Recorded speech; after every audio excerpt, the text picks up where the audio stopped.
Okay. How old were you during the Civil Rights Movement? That was well, if we're talking mid-50s to mid-60s, that would have been my high school years and my early marriage years. Okay. What part of the United States were you living in?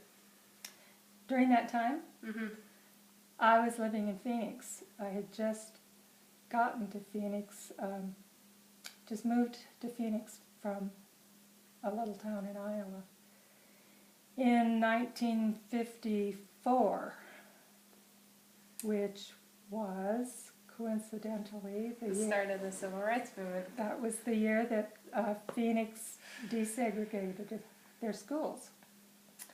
And what did your parents think about the Civil Rights Movement? I don't remember them discussing it. As I say, that was my high school years, so we didn't talk about big things like that. And then when I got married, of course, it was other topics. I don't remember discussing it with them. While you were growing up, did your parents teach you anything? Like, did they teach you to discriminate against African Americans, or? No, Jenna, when I grew up, as I said, I was in a small town in Iowa. As far as I know, there were no Negroes, that's what we would have called them then, in my small town that I ever knew. So, as I say, there was no discussion about it when I grew up. If you knew, did you know what your peers thought of African Americans? During the Civil Rights Movement? Okay, during that period. Or even before?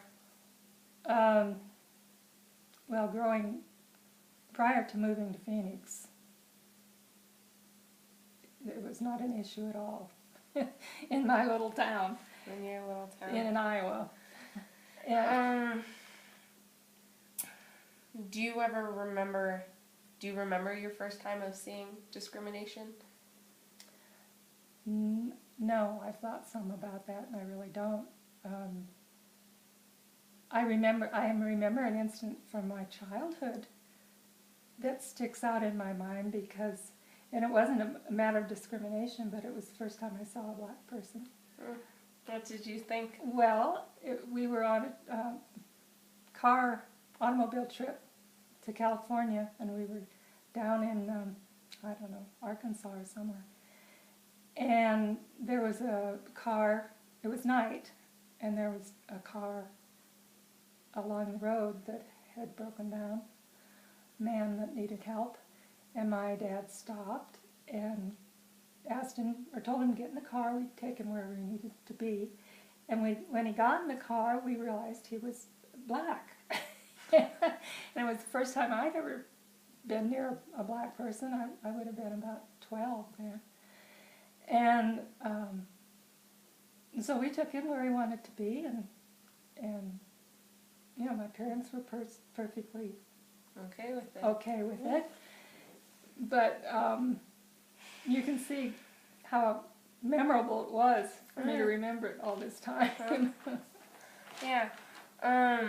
Do you wish that when you heard about the Civil Rights Movement, do you wish that you did something to help with the movement or with the Civil Rights Movement, or do you wish that you did something against it, or?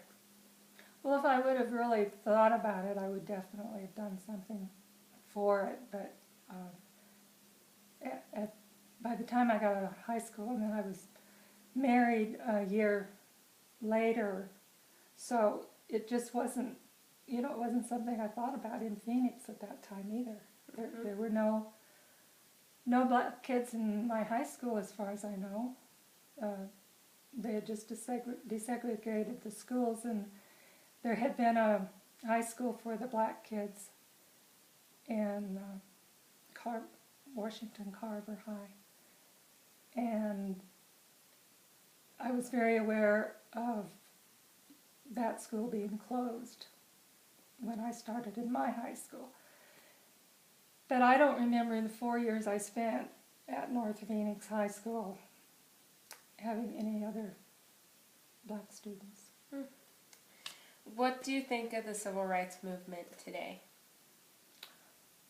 Well, I think it was absolutely the right thing to do. I think they obviously had to do what they did to get the legislation passed and get the schools integrated, and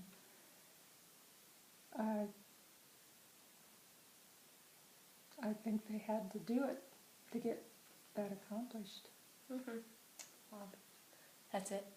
Thank you.